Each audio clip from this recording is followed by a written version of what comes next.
Vamos a orar. Pai querido, guía-nos este momento no estudo de Tua Palavra. Abre nossos olhos para compreender, para enxergar a verdade, em nome de Jesus. Amém. Amém. Uma das maiores mentiras do inimigo em nossos dias é o fato de que quando o homem morre, o corpo é levado ao cemitério e o espírito sai vagueando por aí, ou para reencarnar-se em outras formas de vida, ou para atormentar aos vivos, ou para ir penando, sofrendo aí pelo espaço. A mensagem de que o espírito do ser humano vive após a morte, hoje está sendo transmitida através da televisão, através do cinema, através da música, através das obras literárias. Os livros que mais se vendem hoje no mundo têm como tema central os espíritos desencarnados falando, fazendo coisas, agindo por trás da cortina dos seres humanos. E, no entanto, essa verdade é uma verdade cristalina na Bíblia. Quando Deus criou Adão e Eva, disse para eles: se tocarem desta árvore, certamente morrereis. Aí veio o diabo, disfarçado de serpente, e disse a Eva: não morrereis. Deus disse: morrereis. Aí vem o diabo e disse: não morrereis. E a doutrina de que o homem não morre, de que a alma é imortal, é uma ideia, é uma filosofia de vida que está se espalhando pelo mundo. E eu acho que um dos maiores enganos dos últimos tempos do inimigo vai ser convencer a humanidade de que quando o homem morre, seu corpo vai para a terra, mas seu espírito sai e continua vivendo. No entanto, eu tenho algumas declarações bíblicas aqui que não admitem discussão nenhuma. Eclesiastés 12:7 descreve o que acontece quando o homem morre. Para entender o que acontece quando o homem morre, primeiro temos que entender o que aconteceu quando o homem foi criado. O texto bíblico diz que quando Deus criou Adão, fez o corpo de barro, aí estava o barro. Barro não tem vida, não tem fome, não tem sede, não sofre, não pensa, não sente dor, nada. Barro é barro. Você pode pisar em cima do barro, você pode bater no barro, barro é barro. Aí veio Deus, diz o texto bíblico de Gênesis, e soprou. Soprou. O sopro é sopro. Sopro não tem fome, não tem sede, não sente, não pensa, não dorme, não cansa. Sopro é sopro. Mas o texto bíblico diz que quando o barro juntou-se com o sopro, aí apareceu a alma vivente, alma viva. Em outras palavras, de acordo com a Bíblia, uma alma viva é um ser humano vivo. Aqui havemos 3 almas, no sentido bíblico, 3 seres humanos vivos. Porque para a Bíblia, alma viva é a soma da terra, do barro, com o sopro de vida. E só existe vida, só existe pensamento, sentimento, fome, cansaço, quando o barro está juntado com o sopro de vida. Agora, o que acontece quando o homem morre? Eclesiastés 12:7 diz: e o pó volta para a terra, como era, e o espírito volta a Deus que o deu. Quando o homem morre, o que acontece? Acontece tudo o contrário da criação. Na criação, Deus fez e o homem viveu. Agora, quando o homem morre, Deus faz o sopro de vida, volta a Deus. E o corpo, a gente coloca num caixão, leva para o cemitério, 50, 100 anos depois, abre o caixão, vai encontrar só pó. O pó volta ao pó. O sopro de vida volta a Deus. Então, onde está o espírito? Não tem espírito. Mas, coitado, o espírito de meu pai sofre. Não, isso não é bíblico. Porque só existe sofrimento, só existe dor quando o homem está vivo. Quando o homem está morto, o corpo vai para o cemitério e o sopro volta para Deus. E não existe nada no espaço, nada no ar. Eclesiastés diz mais, no capítulo 9, versículos 5 e 6, diz assim: porque os vivos, nós aqui, vivos, sabem que han de morrer. Nós sabemos que vamos a morrer. Mas os mortos não sabem coisa nenhuma, nem tampouco terão eles recompensa, porque a sua memória jaz no esquecimento. Amor, ódio, inveja, para eles já perecerão. Para sempre não têm eles parte em coisa alguma que se faz debaixo do sol. Versículo 10.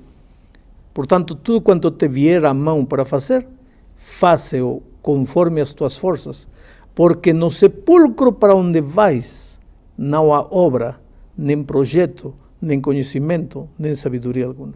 Então a Bíblia é clara ao afirmar que quando o homem morre, acabou. Essa ideia de que sai o espírito não é ideia divina. Pastor, como é que eu vou entender então aquelas pessoas que falam assim, olha, meu avô morreu e ele apareceu na minha casa, eu fui numa sessão espírita e ali então apareceu minha mãe, disse o que nós conversamos, falou o que eu gosto, o que eu não gosto. Eu vou achar então que essas pessoas elas estão inventando, elas são mentirosas, elas estão querendo me enganar com isso. Não viram foram nada, não viu nada. Essas pessoas viram espíritos.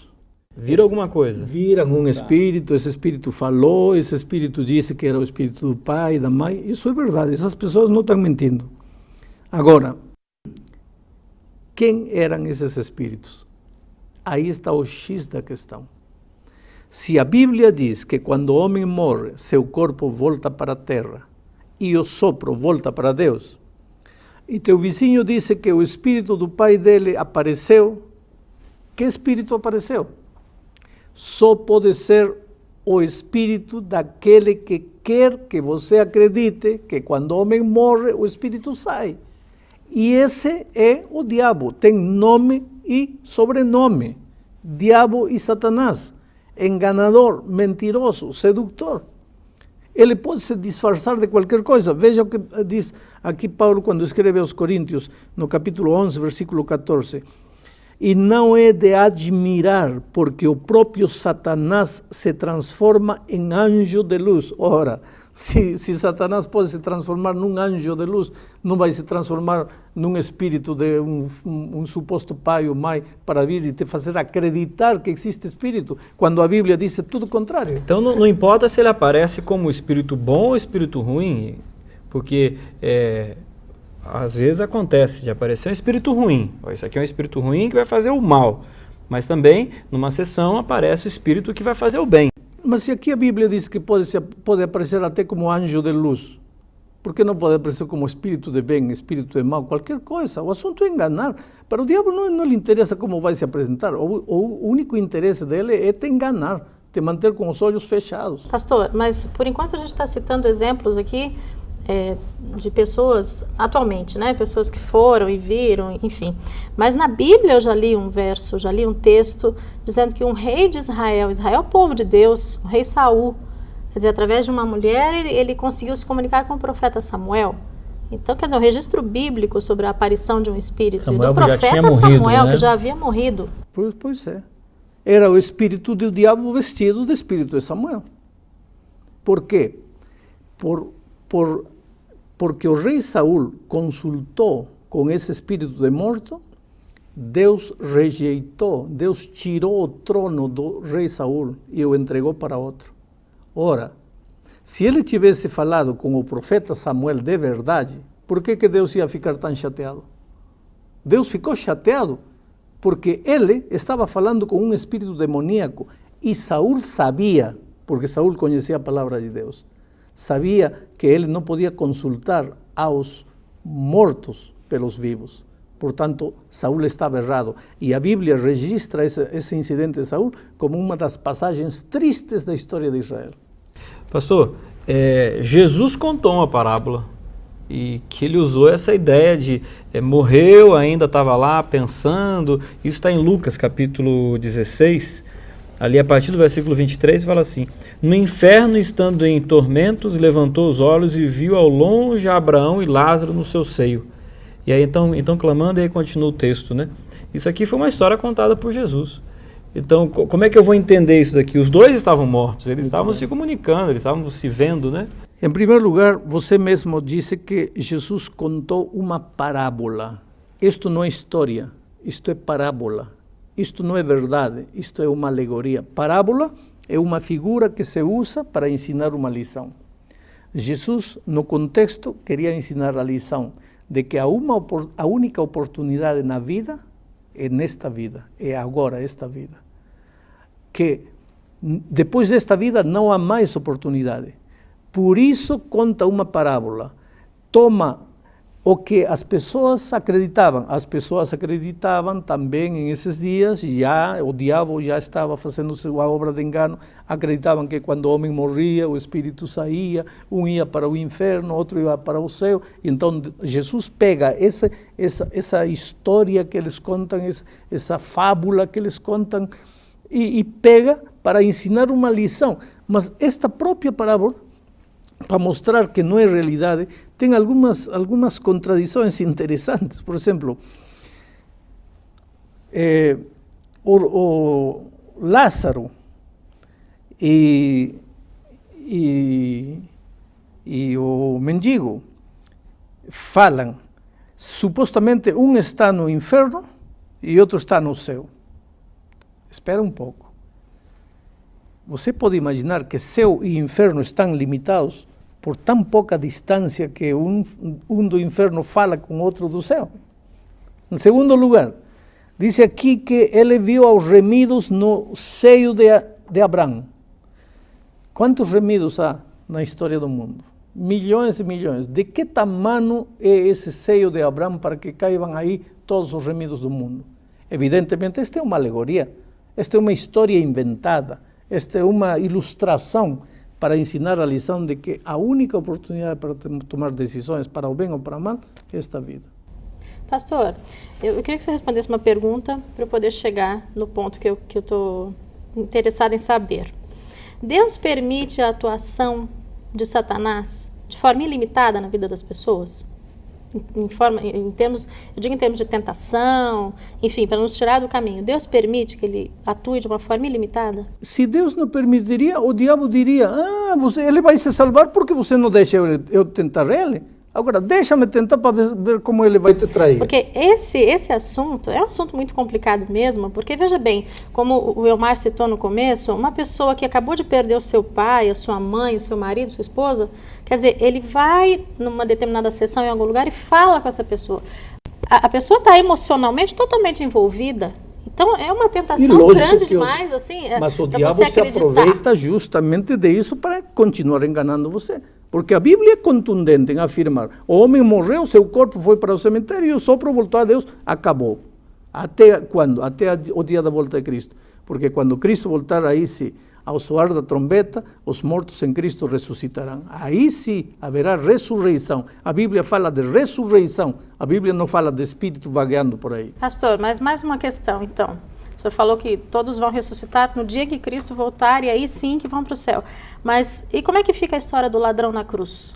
O ladrão que no seu último momento de vida entregou a vida para Jesus e Jesus respondeu para ele, hoje você vai estar comigo no paraíso. De onde está isso? Vamos procurar.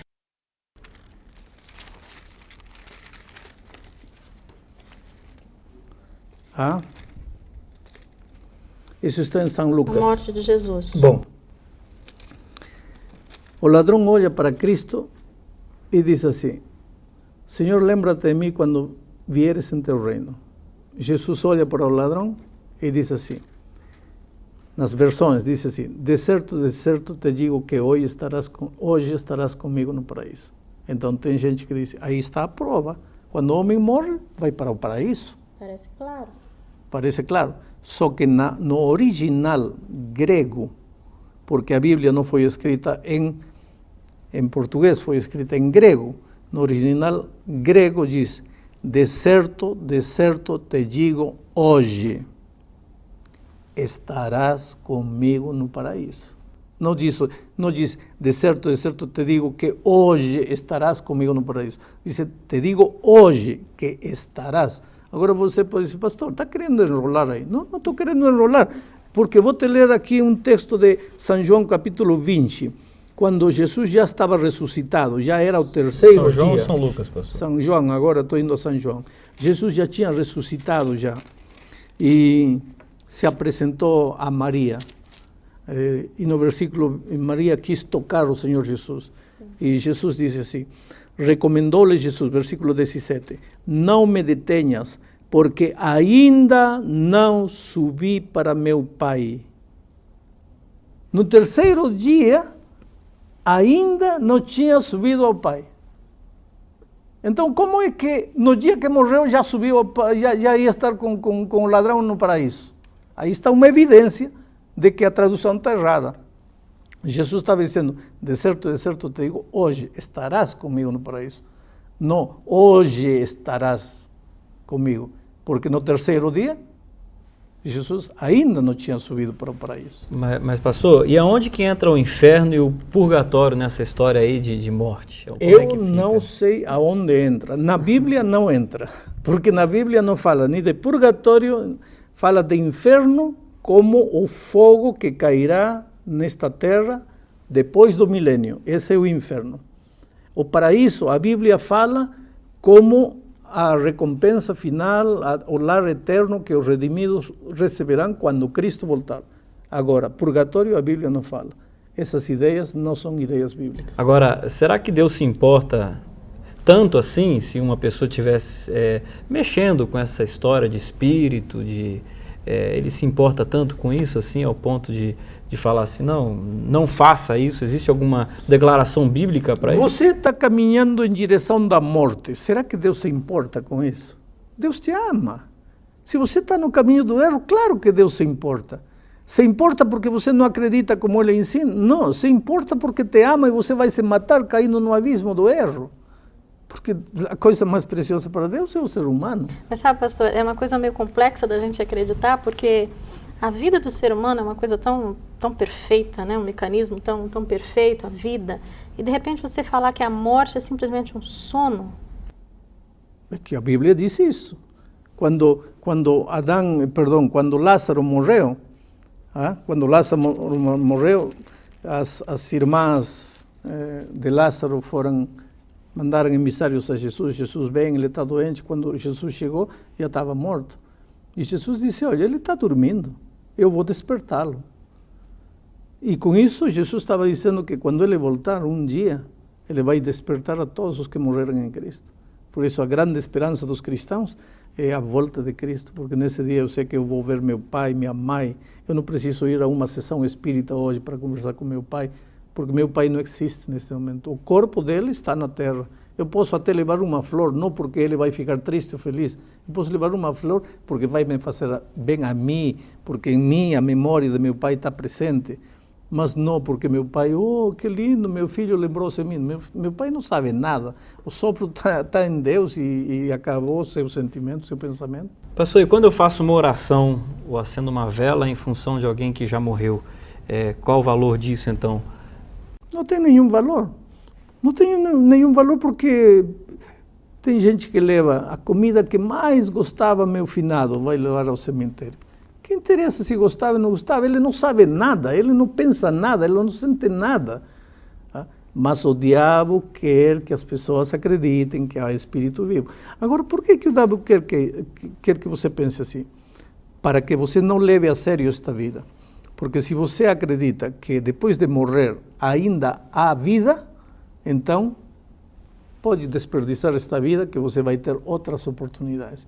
Mas a Bíblia é contundente em afirmar que a tua única oportunidade é nesta vida. Eu quero te dizer, em nome de Deus, se você por algum motivo estava pensando de uma maneira contrária à palavra de Deus, é hora de você reavaliar, olhar o texto bíblico, pensar o que Deus quer te falar e com humildade de coração aceitar o plano de Deus para você. Não tenha medo de ir a um cemitério à meia-noite, que vão te fazer cadáveres mortos, terra, pó, pode fazer o quê? Mas os espíritos, que espírito? Não existe espírito.